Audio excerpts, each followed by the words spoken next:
They have the biggest movie out this weekend, so we obviously have to do their top five, Phil Lord and Christopher Miller. If you know what's up in the industry, we lovingly call these two Lord and Miller. So Project Hail Mary is out this weekend, and it's their first film in nearly a decade.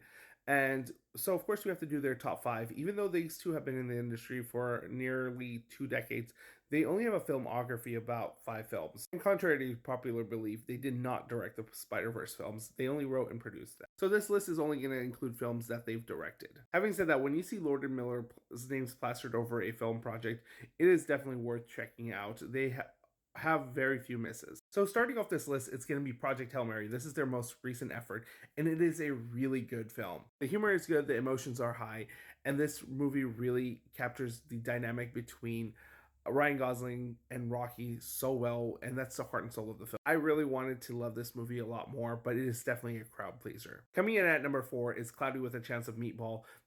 Was my first introduction to Phil Lord and Christopher Miller, and honestly, this was a great introduction. It really captures how great they are with humor and injecting heart into the most obscene places. The animation is great, and this really put Sony Pictures Animations on the map. There was a lot of creative food puns, animation techniques. The father character only emoting with an eyebrow.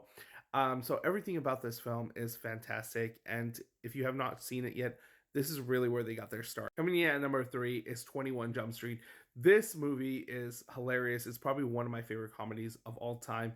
And the heart and soul of this film is really the romance between Jonah Hill and Channing Tatum.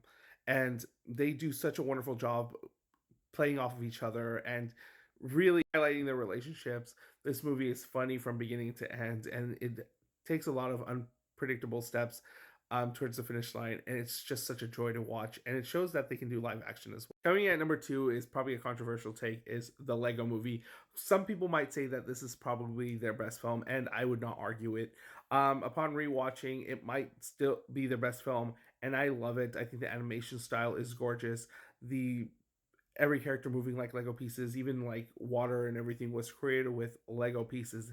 And at first, I really legitimately thought this was a stop motion film, but the humor, the charm, the heart, this film really hits at a very emotional level, and it exceeded all expectations. And a lot of people thought this was going to be a joke of a film, and it wasn't. And we one of the byproducts of this film succeeding so much is that we got other film studios thinking that they could just slap one of their toy projects or emojis and expect a good movie. And for me, their number 1 film is 22 Jump Street. I think this is what everything that was great about 21 Jump Street, just everything was upped. The comedy was better. The drama and the emotions and the romance was top tier. We got so many iconic lines and moments from this film. This is probably one of my favorite comedies of all time, and it generally shows how great this duo, Phil Lord and Christopher Miller, are at making sequels and live action films that